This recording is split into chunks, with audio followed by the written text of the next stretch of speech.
Speaking of the issue of jobs, that's one of the reasons why President Donald Trump says America is pulling out of the Paris Accord.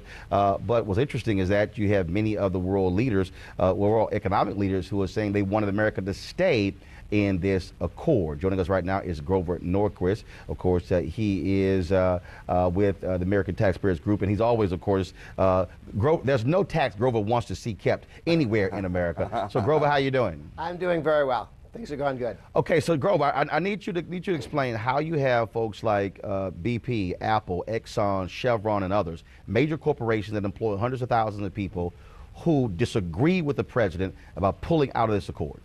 Okay.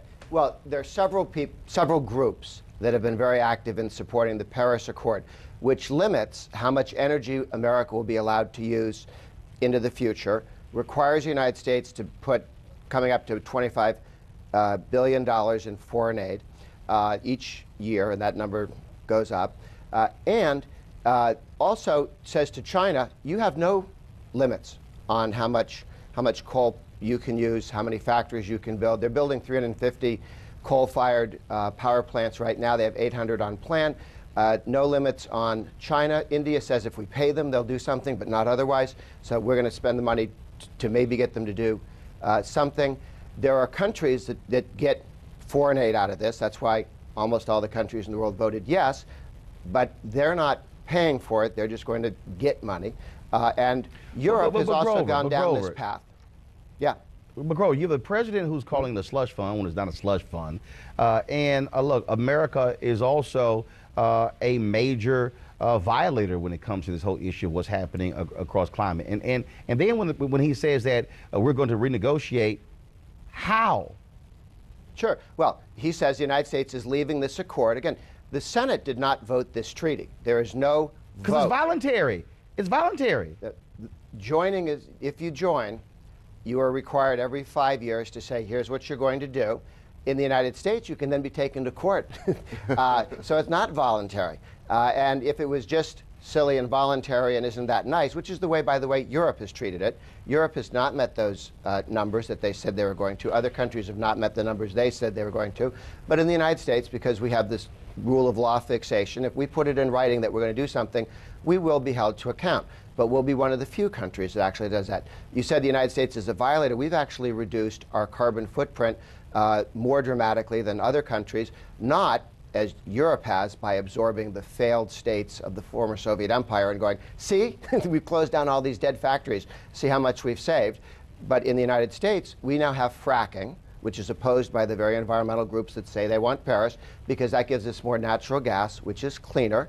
And the environmental groups also say it doesn't count. Water power doesn't count, even though it's very clean, because they've got corporate welfare they're driving this to. This is all about getting massive subsidies to wind power and solar power and other non-competitive sources of energy. But Grover, here's what I don't understand. The total number of coal jobs in America is 76,000. That includes people working in the office, okay? The president keeps talking about coal, coal, coal. That is nonsense. We're not going back to coal. It's not happening. We're losing jobs. We've actually lost more retail jobs in the last 6 months than we actually have total number of coal jobs. And so when is he going to get off this fixation? It's sort of like coal miners today are the new American farmer.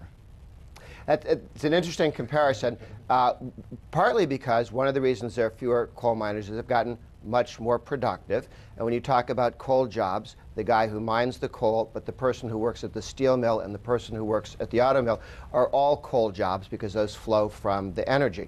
If you're concerned about national security and energy security issues, we have enough coal in the United States to take care of our energy needs for many, many centuries into the future. So this is a very important source. One can always make certain things cleaner depending on what you're trying to do. But one of the reasons that you've seen a decline in the use of coal is that because of certain regulations. I mean, President Obama, when he ran for office, said, we're going to raise the price of using coal to the point where we put coal-fired plants out of business. I mean, that was the policy, was to destroy this industry, and it's been fairly successful. What the president said is, we're not going to do it. the industry was dying anyway because, again, the changes in technology. And so, new competitive. I'm all in favor of competitive energies. If somebody has a more competitive energy, that's fine. But when you mandate, you must use this, and then say, hey, look how successful everybody's using it. Yeah, if you have a gun to your head, you'll do something. But that's not proof that that works. Grover, I appreciate it. Thank you so very much. We'll keep covering this story to see what happens next, folks. A peaceful protest turned deadly. 37-year-old black man was shot and killed by Baton Rouge police. His hands are in the air, and you still get shot by the cops. Oh my God, please don't tell me he's dead. We're not going to let hate define us. Race is a big part of this. If truly all lives matter, then all lives need to matter equally. What we require is action. What we require is accountability. We understand that black lives do matter, and we will keep focused on this issue. NewsOne Now, every weekday morning at 7 on TV1.